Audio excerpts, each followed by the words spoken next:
Hello and welcome to the relatable show. क्या आपके मन में भी ऐसे सवाल उठते हैं कि आखिर आपकी एग्जिस्टेंस का पर्पस क्या है? आखिर आप है कौन? बस एक बॉडी या उससे कुछ ज़्यादा? आपको इस धरती पे भेजा क्यों गया है? अगर आपकी ज़िंदगी में ऐसा सवाल है, आपके जहन में ऐसा सवाल है, तो आपको आज का वीडियो ज़रूर देखना चाहिए, क्योंकि आज के वीडियो में हम बात कर रहे हैं प्रसाद बंगेड़ा जी से। He is an x monk who teaches different type of meditation techniques through which we can have a happy and a better life। तो चलिए उनसे समझने की कोशिश करते हैं कि आखिर हमारी एग्जिस्टेंस का पर्पस क्या है। Let's begin the journey.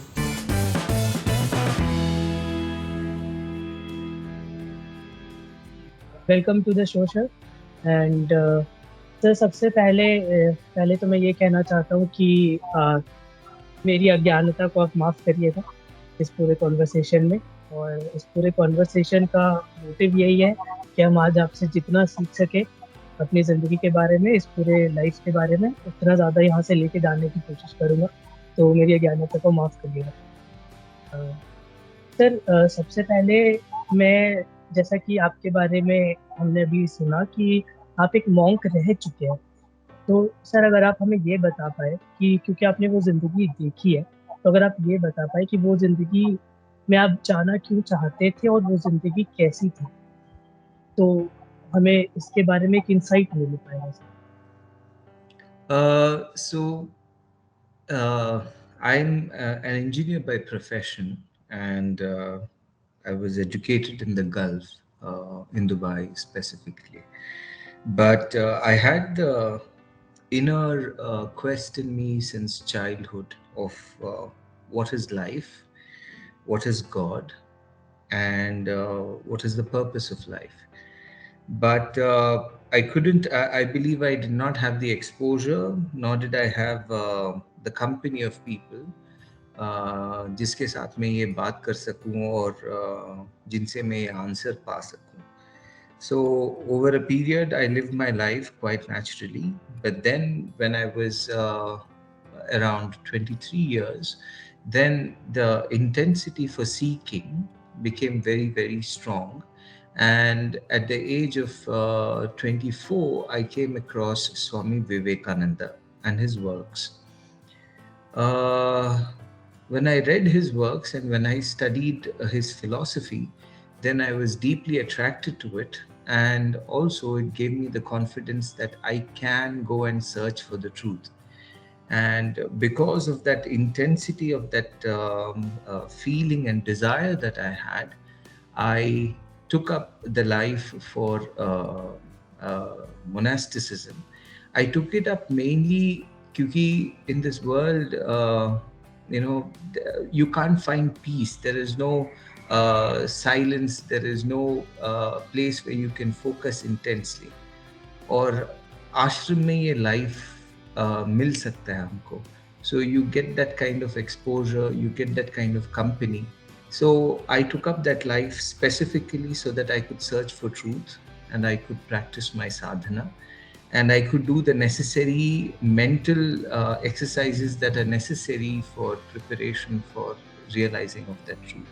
So this is how, in that age, it drove me to go towards this path of God realization. And monastic life has been excellent, if I have to say. It's a beautiful life in the sense that you are well protected from all external sources, but not protected so that you can do anything and everything you want, so that you can practice sadhana. And while doing that, we also get a lot of exposure for people who are in the path, also who are practicing as well. So for me, specifically, that helped a lot.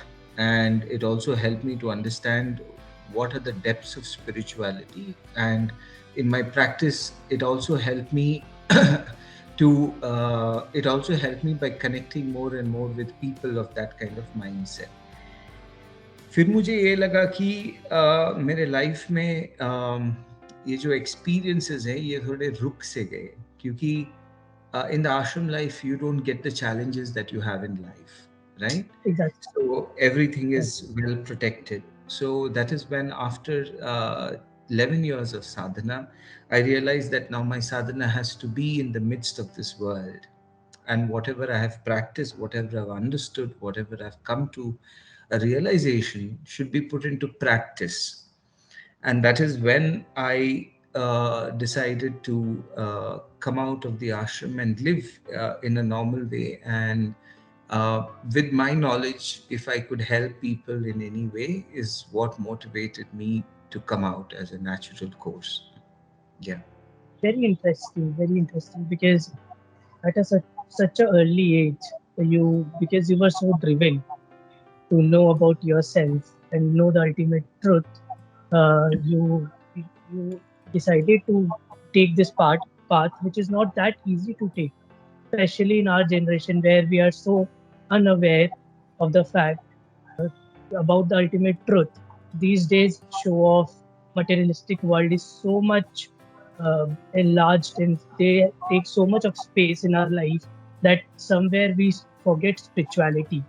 And then you at such a early age come and decide to do such a thing. And सबसे बड़ी बात sir इसमें, दूसरी सबसे बड़ी बात जो ये लगी मुझे, वो आपने अपने लाइफ को मोनोटोनस नहीं होने दिया.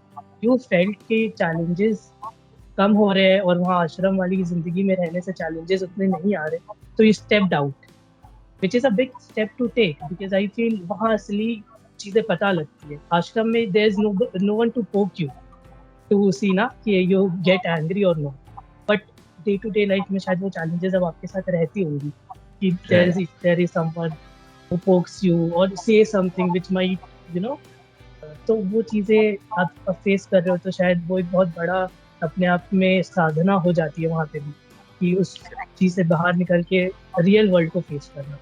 सर, जैसा कि आपने विवेकानंद जी का जिक्र किया, आपने रामकृष्ण जी के आश्रम में भी आपने वहाँ से शुरुआत की थी, तो ये दोनों बहुत बड़े फिगर्स हैं स्पिरिचुअलिटी के फील्ड में. इनकी एक छोटी सी इंसिडेंट अगर मैं आपके साथ शेयर करना चाहूँ, जिस पर अगर आप लाइट डाल पाओ थोड़ी, तो मैंने कहीं पढ़ा था विवेकानंद जी के बारे में कि जब वो पेड़ के नीचे बैठ के काफी यंग एज में साधना कर रहे थे, तो उनको एक पॉइंट ऑफ टाइम के बाद एक लाइट दिखती है जो वो ट्रैवल करते हुए देखते हैं, जिसको शायद फिर वो गॉड के कंसेप्ट से जोड़ते हैं. तो सर, मेरा लीडिंग क्वेश्चन आपसे इसी से रिलेटेड ये है कि आपके नज़र में गॉड का कंसेप्ट क्या है? Is it just related to idols we see in the temples, और it is much more spiritual, और कितना बड़ा स्कोप है इसका, the concept of God? That's an in-depth of a question, but yes, I'll try to answer it in a very as simple as I can. Yet, when you approach the idea of God, there are certain things that you have to be careful about. First thing is to limit God to something, right? To limit God to an idol, to limit God to a man, to limit God to a guru, or to limit God to something that exists in the form of a mountain or in the form of a river.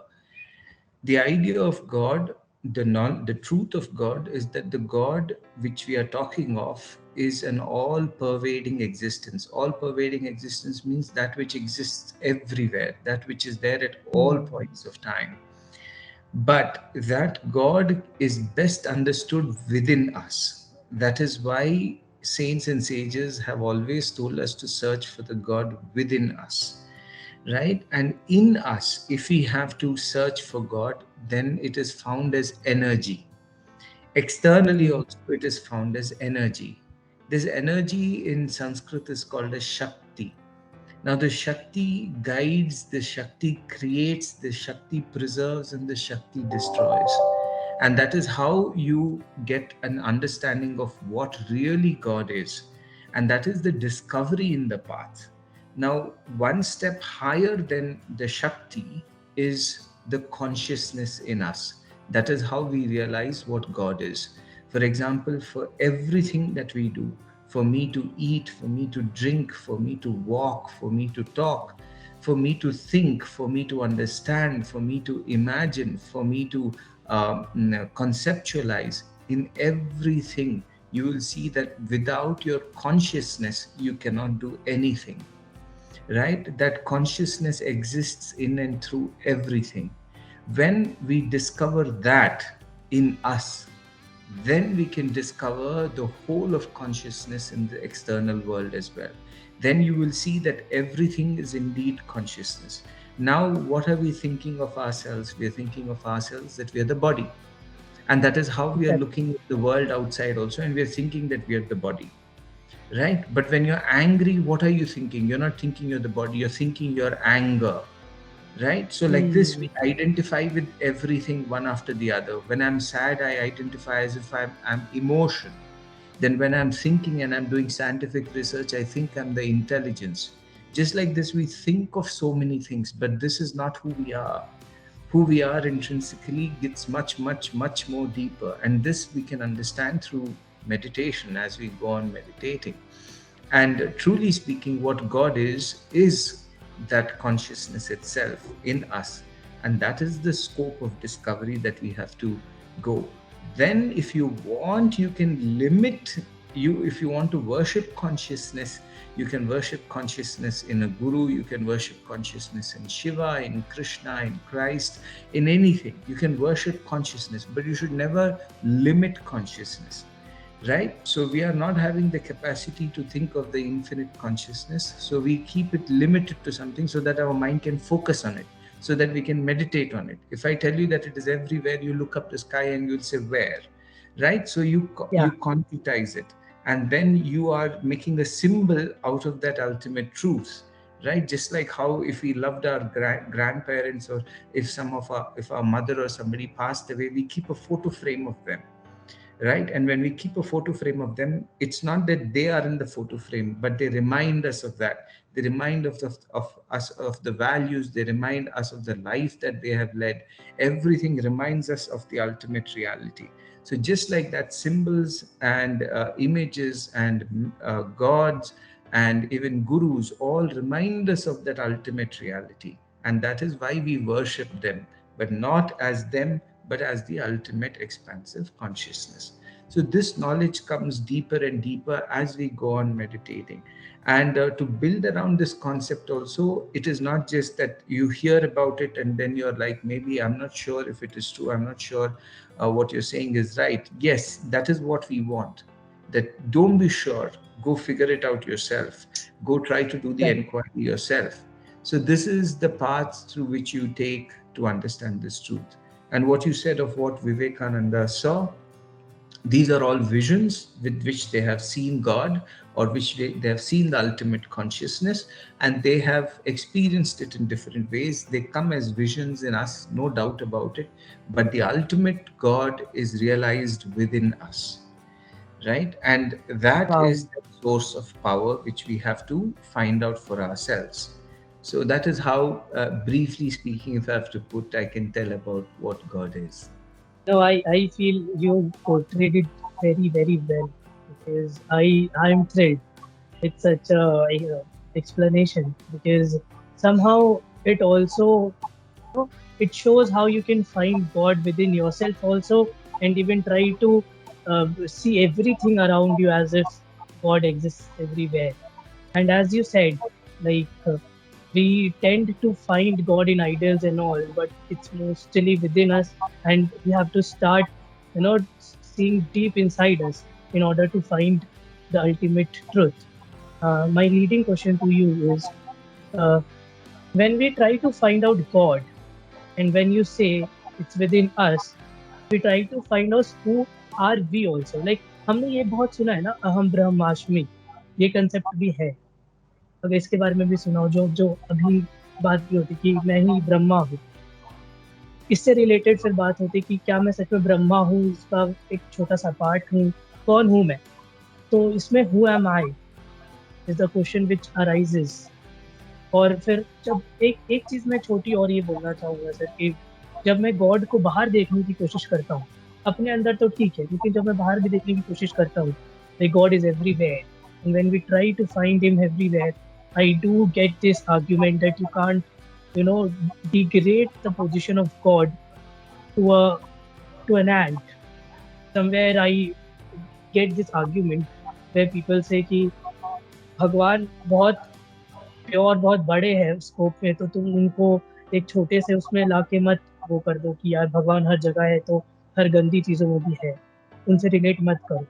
तो एक ये चीज भी है जो contradict करती है इसको, कि जहाँ हम हर जगह भगवान ढूंढने की कोशिश करते हैं, वहाँ क्या ऐसी जगहों पे जहाँ भगवान नहीं होने चाहिए वहाँ भी हमें भगवान का रूप देखना चाहिए या नहीं? तो एक ये चीज है। और सर एक हु एम आई का जो सीकिंग है, जो प्रोसेस है, उसके बारे में अगर आप थोड़ा हमें इंसाइट दे पाए कि अगर हम अपने आप को जाने कैसे, हु एम आई का आंसर ढूंढने के लिए हमें कैसे क्या क्या करना चाहिए in order to find out. Right. So I'll answer that who am I part. The who am I question is a very simple sort of inquiry. Uh, uh, अभी ये प्रोसेस जो है इसको बोलते हैं ज्ञान योग। तो इसका जो मेथड है, ये मेथड इंक्वायरी से जुड़ा हुआ है, in the sense that you have to understand that there are other paths to realize this truth as well, right? There's a path of bhakti, there's a path of karma, there's a path of pranic control. All these things take us to the truth. अभी आपने जो पूछा कि what is this who am I method, first thing to understand that it is related to jnana yoga, the process of inquiry, the process of analysis. तो आपके बुद्धि को आपको उपयोग करना पड़ेगा इसके लिए, and that is where this becomes a very interesting journey by itself. It is like a discovery of a scientist, and it should be taken in that spirit. इसमें कुछ बिलीफ की ज़रूरत नहीं है, इसमें कुछ ये जो इमोशंस को लगाने की ज़रूरत नहीं है। इसमें you have to simply observe who am I, right? और ये प्रोसेस मेडिटेशन से जुड़ा हुआ है, and you have to constantly keep meditating also of who am I. But एक सिंपल मेथड अगर मैं आपको बता दूं, तो it is to inquire into the various aspects of our personality and find out if those personalities are really me. जैसे for example पहली बात यह है कि हम जो ज्यादातर समझते हैं कि हम ये शरीर है, right?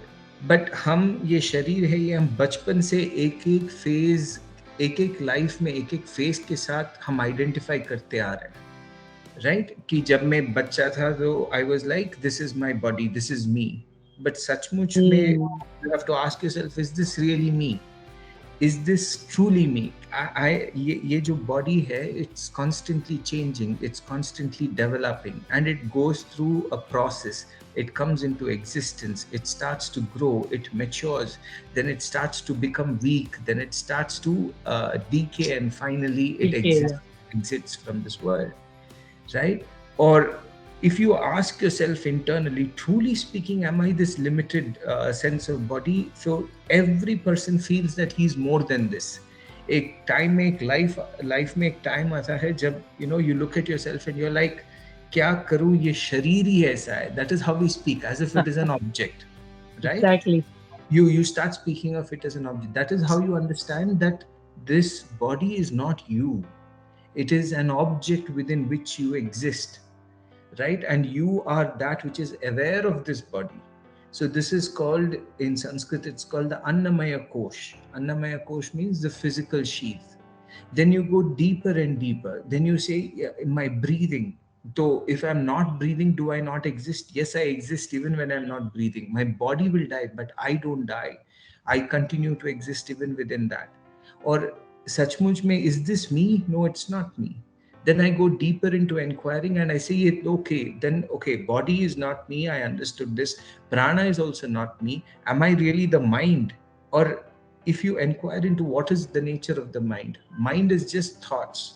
Now I have grown up this much, you have grown up this much. Is there any thought that has remained with you? Now you're inspired right now to explain things to public. Now you want to educate. Now you want to share your knowledge. A very noble thought has come, but this wasn't there 5 to 6 years ago, right? Like this constant, and then you'll mature even in your understanding with the kind of work that you have taken, which means our thought is constantly in a flux. It is constantly evolving, right? But in all this evolution, you will observe that one person inside hasn't changed, the person who is witnessing it, right? That same person was there even when you were a child, that same person is there even now. Everything else kept on changing, everything else kept on moving. Like this, the process of inquiry has to go. And then you go deeper and deeper, deeper and deeper. Then what you feel is not you. What you realize is an object of your observation remains separate from you. And this is a process. One has to, actually practice this in deeper meditations. Wow. And then you come to a point where you realize that there is that entity which does not change at all, that entity which exists all the time, and that entity which cannot be touched, that entity which has no birth, which has no death. And I know it sounds very strange because truth is stranger than fiction, but it is not a fiction in that sense, because truly speaking, life is a journey of indescribable discoveries, and one has to have the courage to go and discover them. And most of us are not, see, when you say that such a thing exists or not exists, it's simply a matter of whether you have tested it for yourself or not, right? So there's nothing in this world we should not say is not true unless we have verified it for ourselves. Exactly. And when we verified it for ourselves and then we say it's not true, then it is agreed upon. And this is a path that I challenge, that anyone who takes it up will never be able to say that it is not true, because it is found to be true. It is found to exist, right? So this is where we should keep an open mind when it comes to spirituality. It is best that if we have not practiced it, to say I don't know. Because when I heard of Yatsman when I was at the age of 26, I didn't believe it at all. Then I thought that I should go and discover it for myself. I should go and study Vedanta for myself. And I should go and see whether I'm brainwashed into something like this, or whether something like this really exists. Exactly. Right? And that is the openness of inquiry that has to go on. And that is why Jnana Yoga is free from all sorts of doctrines, all sorts of rules and regulations. It asks you to inquire it independently. And then you do discover something. And as you go on discovering, then your first initial doubt of, truly speaking, ye hai ki nahi, that kind of doubt goes, because now you're going deeper and deeper into your psyche. You're going deeper and deeper into your discovery. And that is the beauty of Jnana Yoga. So this is how you go and practice this who am I, and realize that you are that infinite consciousness. But it requires a lot of courage to go there, right? It Of requires a course. lot of self-belief to go there. And it requires a lot of love and interest for that truth. If you don't have it, you cannot Exactly. really do it. You may read it and understand it intellectually, but you may not be able to actually do it. So it requires Experience. so many conditions, and when those conditions are fulfilled, then it becomes fruitful. Wow. I'm really thrilled because there was a point when you mentioned about if you start suspecting if you are being brainwashed, right? And that is the beauty. Like you can keep on inquiring also in order to find the reality and the ultimate truth. Right. I want to share a small experience of mine. When I was around 15, 16 years old, I got into deep meditation actually. Not, I don't know if it is deep meditation or whatever we call it, but I was into meditation a lot. And there was a point when I just wanted to meditate. And I couldn't think because I was following a certain institution, and in their concept, it was like we are soul. We have to find ourselves, and we have to see ourselves as soul and try to connect with God through meditation. It was the concept, right? So I tried doing it, and I there was a point where I felt all my thoughts were in my control. Like thoughts were limited. I would think what I want to think, and that was so. Sometimes it really became very difficult to live that life, and that's why I came back to this present because there was a point of time where I realized I am getting to into deep spirituality, which I shouldn't at that age because it was killing my other interests, like other interests in life, about other things. And that was, I saw it as a threat at that time. So I want to Right. ask you this because this is something I hold with myself very preciously, and I want you to discuss it with me if you can, sir, please. Because उस समय ऐसा हुआ था कि जब मैं बहुत ज़्यादा मेडिटेशन में चला गया तो एक पॉइंट पे मेरे को ये रियलाइज़ हुआ कि शायद मैं अपनी ज़िंदगी पूरी तरह से नहीं जी पा रहा हूँ। मेरे इमोशंस मेरे कंट्रोल में थे। मैं सुबह 4 बजे उठ के मेडिटेशन करता था। I use to get up early, I use to take bath, go to school. ऐसा होता था कि मतलब मेरे काम सारे अच्छे से हो रहे थे, लेकिन मुझे अवेयरनेस काम में कुछ था ही नहीं है। मतलब ऐसा लगता था कि I am doing it right but I am not involve in it because I am trying to connect with the God. People used around me because they were very young thought I'm like a madman who gets up very early, tries to do all these things. My parents were concerned कि क्या हो गया, ऐसे कहीं योगी योगी ना बन जाएंगे, है ना? तो but at a point of time when there was a point when I realise कि शायद अब ये बहुत ज़्यादा हो रहा है जिससे शायद मेरी बाकी इंटरेस्ट खत्म हो जाएगी। तो I decided to come back. तो this is something I want to know कि इसको किस तरह से अप्रोच करना चाहिए, क्या और क्या अर्ली एज इसके लिए सही है, मेडिटेशन को किस लेवल तक ही रखना चाहिए अगर उसको लिमिट करना चाहिए तो, because you are also meditative teacher of meditation. so if you can give an insight on this experience regarding this experience and the role of meditation. Right. So, what you said, and so you should remember that when you are in the path of life itself, that is why I mentioned about Ishvara, and Ishvara or Shakti that guides and motivates us to do whatever we have to do. So you have to understand that though you thought that you had chosen, but then nature understood that you had other plans or other wants in life which you had to fulfill.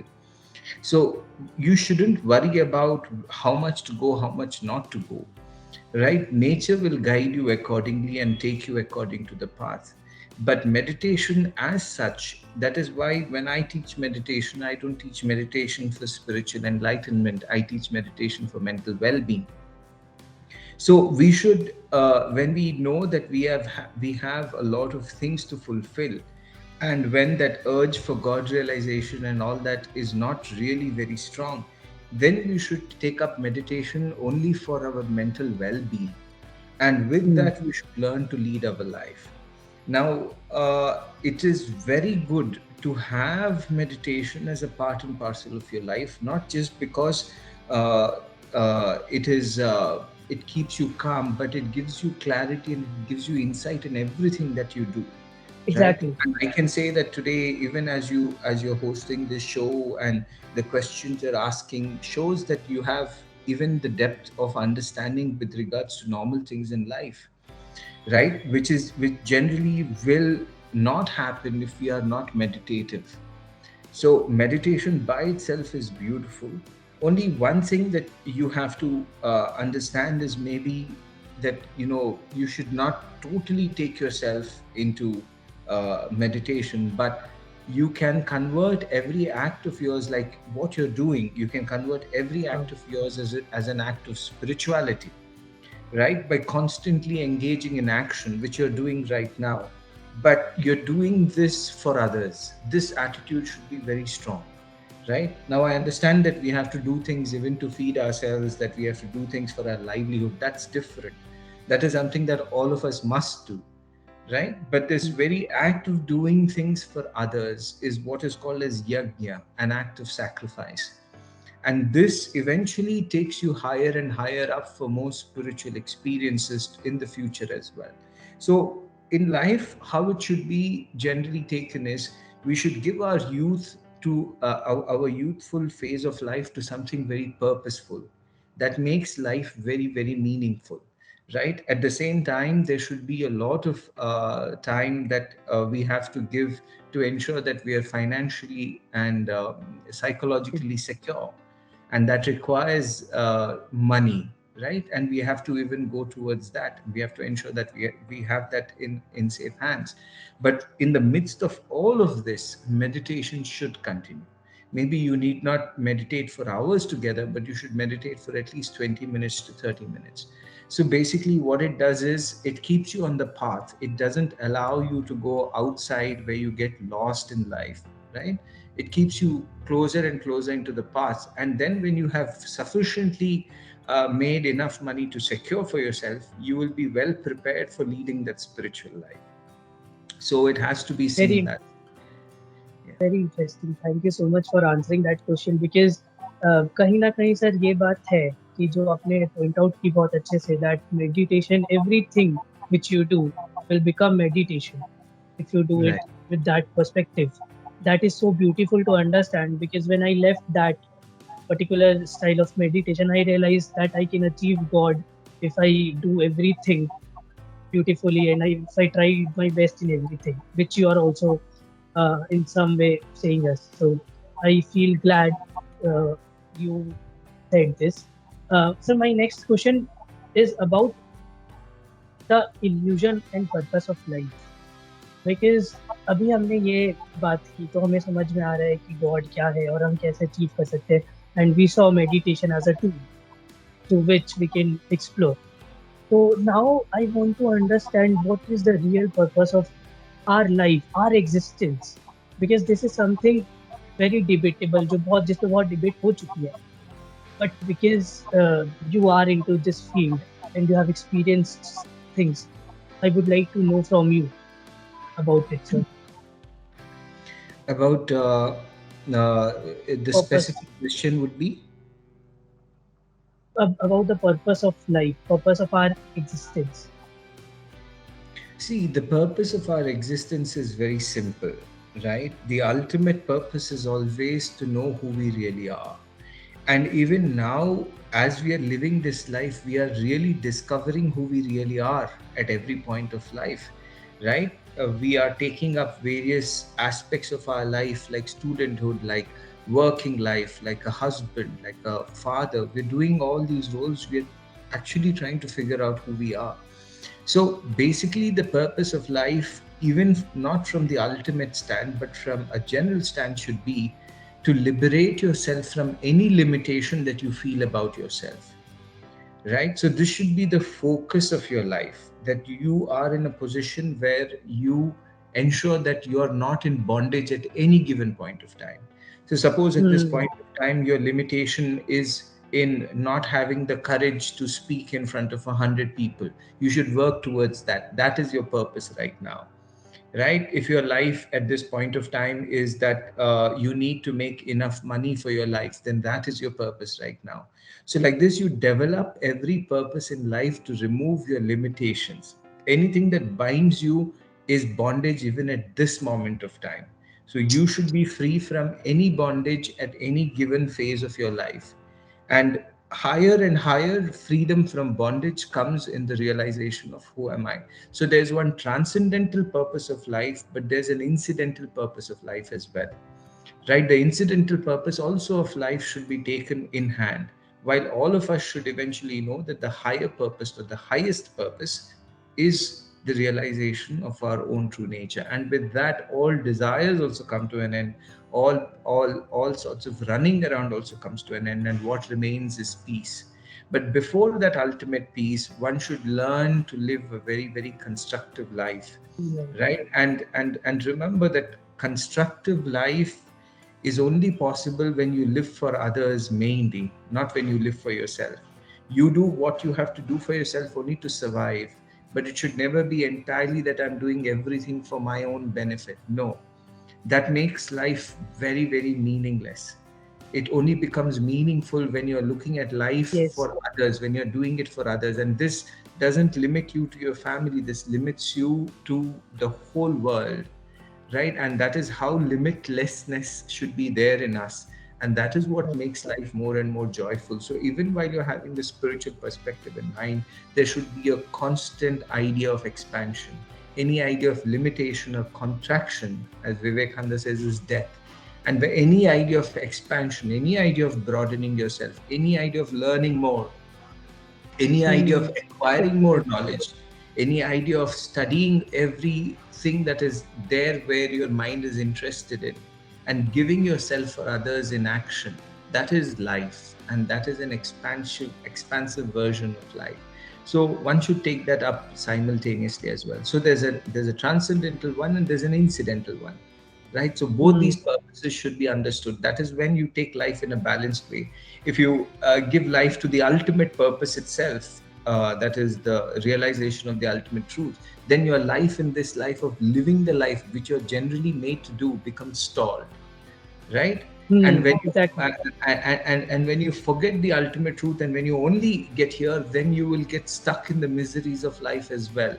Only when you know that the ultimate truth is total freedom will you think of acquiring little freedom now. Otherwise we will trap ourselves. So both of these things are very important to understand. Very interesting, because there are three main things which I can draw from. Is like there are two types of purposes which we need to fulfill, as you mentioned, incidental and then the ultimate truth. And then after that, also we have to give a meaning to our life, which is by we have to realize that it is more than about ourselves, and it is about the world around us, and we have to take care of them also, and then that will serve the purpose of the life. Very interesting, sir. My next question to you is from this only, is that we hear things like, you know, everything is illusion around us, सब मोह माया है. ये बहुत famous सा dialogue है जो चलता है हमारे आसपास.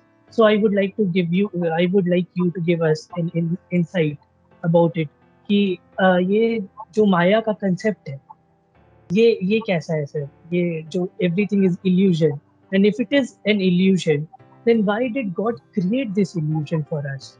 Like, what was his, perception to create this illusion and keep us into this? So, well, while others would call it an illusion, I would call it a very intelligent design, right? It is an intelligent design in which life moves from ignorance to knowledge. So if we want to cry foul about the suffering of life, then we can do that. But if we have a strong heart, right, a very challenging heart, a fearless heart, then we will look at life as a challenge itself. Now when you look at life as a challenge, then you realize that I have to discover the truth. So life becomes an act of discovery. In fact, life becomes a celebration. So that question of why did God do this to us does not come. In fact, if you look at it as a problem in which you are, then you suffer, right? But if you look at it as a discovery, then life becomes more meaningful.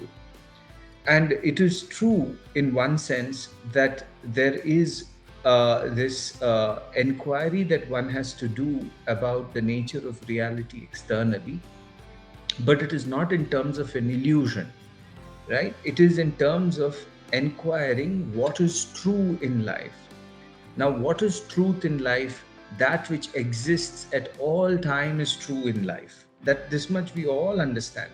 Now, what happens to us generally is, because we understand that that which exists is true, by understanding this definition, you will see that there is a power in us that makes us feel like our parents are going to be there all the time, right? This world is going to be there all the time. I'm in this body, I'm going to be there all the time, right?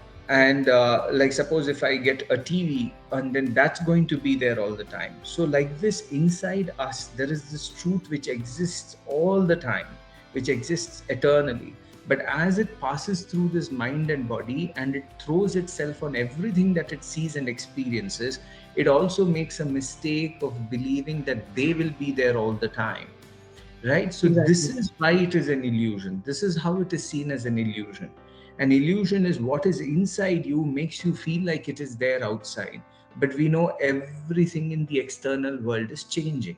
So what is the basic illusion? The basic illusion is that we think everything is permanent, but we know that everything is impermanent, yet we cannot come out of the thinking that everything is impermanent, and then we compromise to believe everything is permanent. This is basically what is suffering. This is basically what is the confusion. And then because we know that everything is impermanent, then what do? We do nothing about it, right? So when we look at it at this way, this is what Buddha said, that if you have a problem, first go solve it. right? If there is a suffering for you, if there is something that is there, first go solve it. So this should be the spirit of life, and this has been the spirit of Indian civilization for civilizations after civilizations, millenniums after millenniums. People in this Indic civilization have dedicated themselves to find out what is true. And once they have found out what is true, it does not mean that the external world is negated. Then you learn to truly exist in this world, right? One of the most important things that you learn when you exist in this world with this knowledge is that you take nobody for granted, right? Exactly. You don't, Of course. yeah, you understand that everybody is here in a limited sense, and when that is there, every moment you live with love. Every moment you live with gratitude, every moment you live with appreciation. When it is not there, we take everything for granted. We take, oh, all these objects are there. My ego is the most important thing that I have to fulfill. So you see the difference between having this knowledge and not having this knowledge, right? So all of us have told that life is short, love everybody, have that gratitude, give that preciousness to everything that you see. But is it possible? It's not possible, right? Even though you read about it, we still can't take moments for their beauty. We still can't live in the moment. In fact, we can't even live. Suppose if you're saying that, oh, I want peace of mind, let me go to the banks of Narmada, or let me go to Rishikesh, or let me go to the Maldives, or let me go to any other part of this world, right? You make all the efforts to go, but when you're there, your disturbed mind is still there only. Exactly. Maybe for 5-10 minutes you see the ocean or you see the mountain and you calm down. After that, your disturbances rise up again, right? So we are really not in a position to enjoy life, truly speaking, right? Suppose if I'm talking to somebody, how much am I really listening to somebody? Whenever we are talking to somebody, we are always thinking that we want to talk. This is what is happening in my head, never listening to what the other person is saying, right? That is why in life we should understand that the time we give to everybody is an act of love. Now, this is the difference that comes up in an individual when an individual really lives a spiritual life. And that is how you have to appreciate spiritual life. So in the first phase of inquiry, there might be a little inquiry, that doubt, उसके अंदर जो होगा कि ये सच है कि वो सच है. These all things of inquiry and sadhana and meditation में he might look a little off. उसमें कुछ गलत बात नहीं है. There's nothing wrong in it. But eventually he or she comes out to be a flower in society, a blossoming flower that sheds its beauty and light everywhere it is, its grace everywhere it is. So that is why this enquiry is very true. And when you see of Maya, it is only, suppose if my mother is there and my mother is, a person who I love a lot. Now, I am thinking that my mother will remain eternally, but my mother will not remain eternally. Right? इसका मतलब ये नहीं कि okay, I don't want my mother anymore. No, your mother still exists. Your mother has that life, you have that life, right? But when you go inward, initially you used to take that woman as a mother, and you used to take her for granted. When you go inward and you come out, then you realize that in my mother is God itself. That consciousness is God itself. And that physical body is the body of my mother, and that physical body is limited. And as long as that is there, we exist and coexist with love, understanding, and gratitude. We exist with respect, true respect. So all these benefits come when you move to an internal world and come out to the external world. So this is how you see this. And then what is the illusion is removed. Your knowledge becomes very, very clear. And then you live this life. So there is an illusion, but that illusion is nothing bad. That illusion is in us, and we correct that in us. That's all. It's as simple as that. And then you live your life. The transformation is incredible, by the way. Yeah. Very, very insightful and very beautiful, because the unacceptance of our mortality basically lets us create an illusion and believe that everything is illusion around us. So having that sense of knowledge is itself a great achievement, and I am thrilled to listen this. But again, my question is, there's a myth called myth of Sisyphus. We talk about it. उसमें होता ही है sir, वो एक myth ऐसा है जिसमें ये बोलते हैं सिसिफस नाम का एक बंदा होता है जिसे भगवान ने कर्ज कर दिया होता है कि कुछ कर्ज कर दिया होता है कि you will not become a king or something like that. And then Sisyphus says, but I want to become a king. What do I have to do? So God says कि अच्छा एक काम करो, ये पत्थर लेके जाओ पहाड़ तक, ये बड़ा सा चट्टान है, ये पहाड़ तक लेके जाओ और पहाड़ पे से टिका दे. जब ये पहाड़ पे टिक जाए, उस दिन तुम्हारा कर्ज खत्म हो जाएगा and you will become a the king. So he's like, okay. He tries that. He goes to up to the mountain, but that stone, the big stone, never stays there. It always comes down, and he always goes take it and goes to the top of the mountain, and this cycle keeps on going on. So my question is, are we also stuck in something like this? Not just okay, we can perceive it in a beautiful way and we can eliminate the suffering of ours, but I want to know like what was the purpose behind the creation? Like, why are we even created? Just to realize who we are, or is there even something more about it? Like, why did God even create us? Just to make us Sisyphus कि पहाड़ पे लेके जाओ, अपने आप को समझो, शायद फिर नीचे आ जाओ, फिर पहाड़ पे लेके जाओ. Because शायद reincarnation is also a concept of this. We keep on having this cycle on and on. So, no offense, but I would like to know No, कि right. So, why did why God created? uh, the thing is that, you know, when you say God created us, the thing is that this kind of a separation is seen in certain philosophical thoughts that God is separate from us. But when you see it from the Advaitic standpoint, that God is not separate from us. And the Creator is also not separate from us. The Creator is within us at all given points of time. So, this is the first thing to understand. When we look at, like I said, some other force sitting and guiding and controlling us, and then we become slaves of it, this comes through a weak mindset, a mindset that feels like it is dragged and played around with life, right? Now, what our cosmology says is that's because these are all the play of gunas in us, right? So when our Hmm. mindset is in the tamo guna, in a dark state, then we feel all these things to be a drudgery, right? But when you look at it from higher gunas, that is the rajo guna and the sattva guna in particular, then you don't see this life really as a misery. So first of all, even it's, instead of first answering the question of why did God create us to be miserable, I'd like to say that when that kind of a feeling comes, it's best to not believe in a God at that time.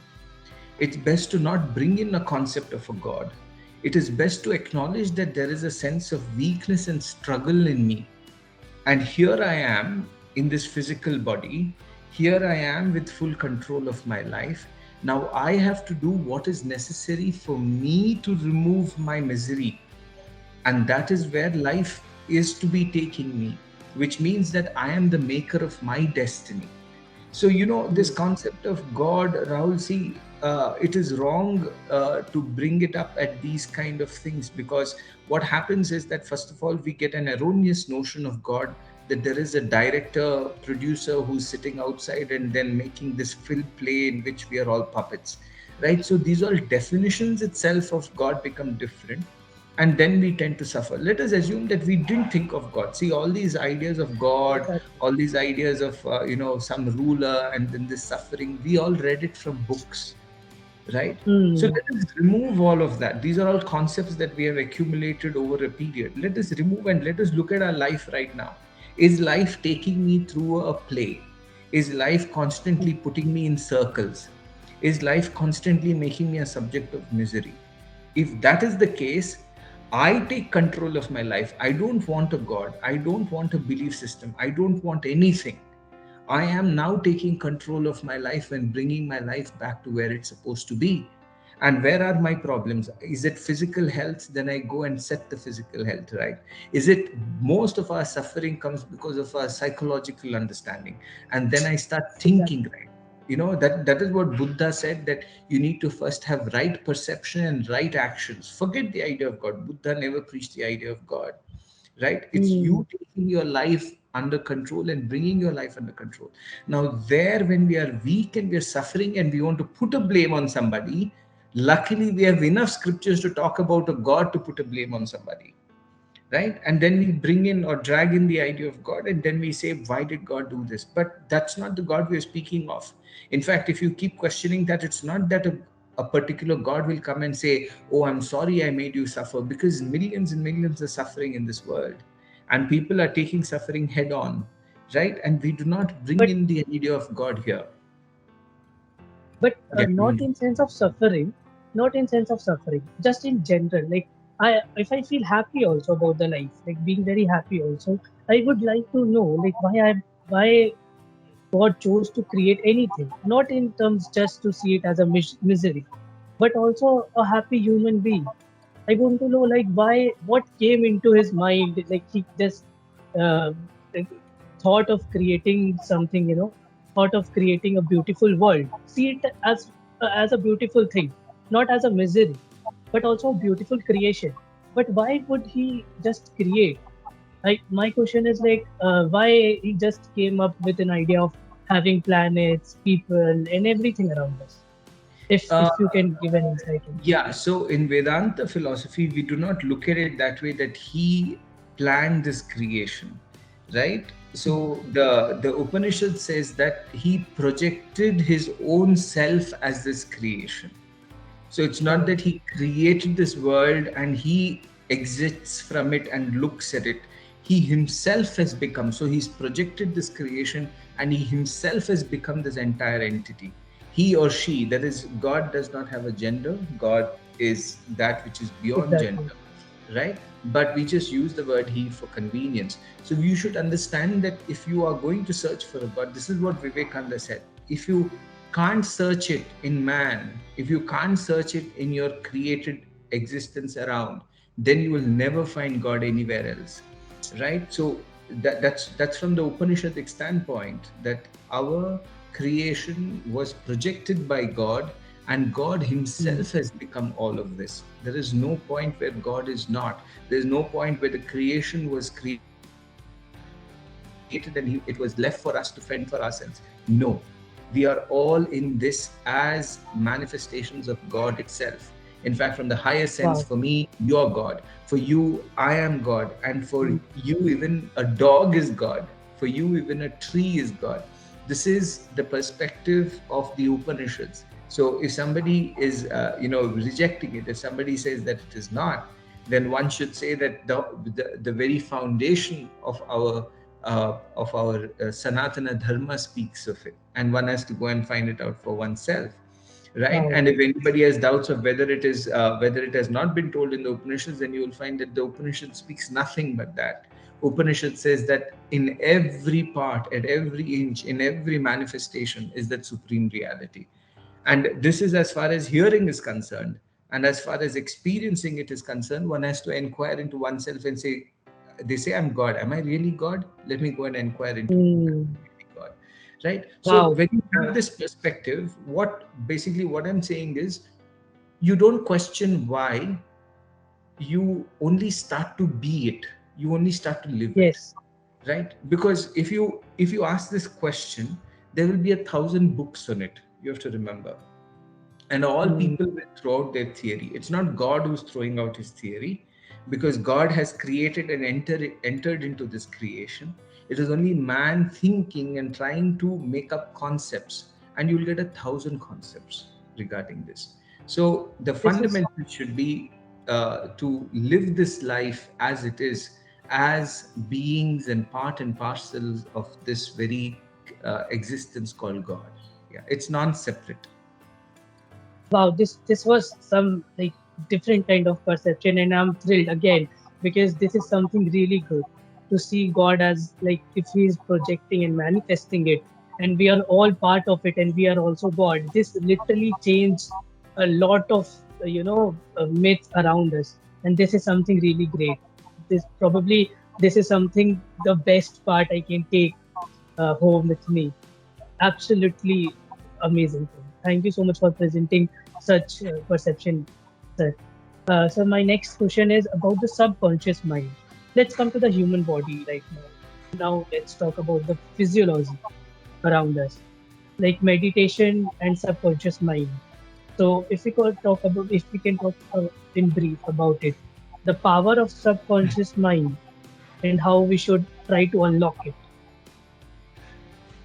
Right. So, see, what makes for our personality is basically our subconscious and unconscious mind, right? Our conscious mind is basically, at this point of time, our actions and reactions. That is what it basically is. And in our conscious mind, suppose if you want to speak to someone, your conscious mind will be like, tell him this way, don't speak to him this way. Something like this. This is how a conscious mind works. But in my subconscious and in my unconscious mind, there are, what is subconscious mind? Subconscious mind is my underlying thoughts, underlying current, which is my underlying perception of this world. Which means truly I will be like, oh, okay, I think Rahul is a good guy. After all, Rahul is doing a great work. Or I'll be like, no, no, no, Rahul is not a good person. All these things are my subconscious thoughts. So, just like this, in our subconscious, when there is anger, when there's hatred, when there is greed, when there is selfishness, then all these things add to become our personality, right? Hmm. And these things, there is one more layer deeper. It is called the unconscious mind. There, all these things go and settle down to become a rock bottom of your personality. And remember that these things are a part and parcel of you. That is why in life we say that you have to purify your subconscious, ensure that you do not have these kind of feelings, these kind of ill word feelings. Externally, you can pretend. In the conscious mind, all of us are pretending. At this point of time, most of us are not genuinely honest with each other. We're pretending. But truly speaking, your subconscious mind will always speak the truth. And one has to watch out for one's own self, because the subconscious mind plays a huge role, right, in our interpersonal relationships as well. So this is how, now generally people say that it doesn't matter how your subconscious is, your conscious mind is what's important. Behave in a particular way, act in this way, and it will get you everything that you have to get in life, right? Which is true in one sense, because that is how the present corporate world works.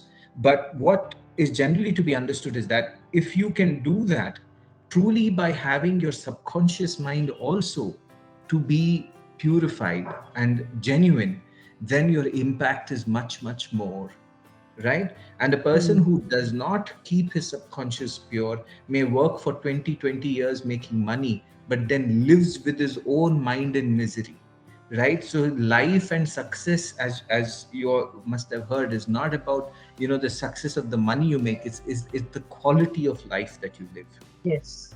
right? So the quality of life is meant by, at every moment of your life, that is from your phase till 15 to 25, from your phase from 25 to 45, and from your phase from 45 to 65. All these things depend on what your quality of life is. So if you keep an ugly subconscious mind and don't worry about it, don't think about it, let it do whatever it wants. Externally, I'll be a sham. You will remember that you may make money, but you will never make genuine people in your life. In fact, over a Exactly. period, you'll be isolated. Over a period, you'll be depressed. And over a period, you will feel a sense of hatred within your own self, right? This is what even the Gita is a book of psychology. If you ever understand the Gita is a book of Hmm. psychology. And in that psychological truth, the Gita says the same thing about the understanding of the subconscious. And it says, Uddhareda Atmana Atmanam Na Atmanam Avasadayet. In the sense, raise yourself by yourself, never degrade yourself. Degrade yourself means Hmm. don't say that you're useless, firstly, and don't ever harbor weak thoughts in your mind. Thoughts of anger, hatred, greed, they're all weak thoughts in your mind, right? Wow. And then the Gita goes on to say is that Atmaiva hi Atmana Bandhuhu Atmaiva hi Ripu Atmanaha. In the sense, your own mind is your best friend if you know how to control it, which is basically controlling of the subconscious. And when it is your best friend, it takes you towards the most glorious parts of life. And when you do not control it, when you let it be the way it is, then it becomes your worst enemy, right? So That. this is Wow.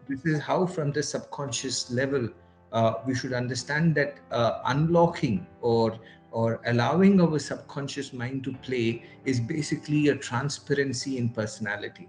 Now, most of us do not have it, right? There's nothing wrong in that, to admit Yes. that, yeah, no matter what I try, my subconscious is not clean.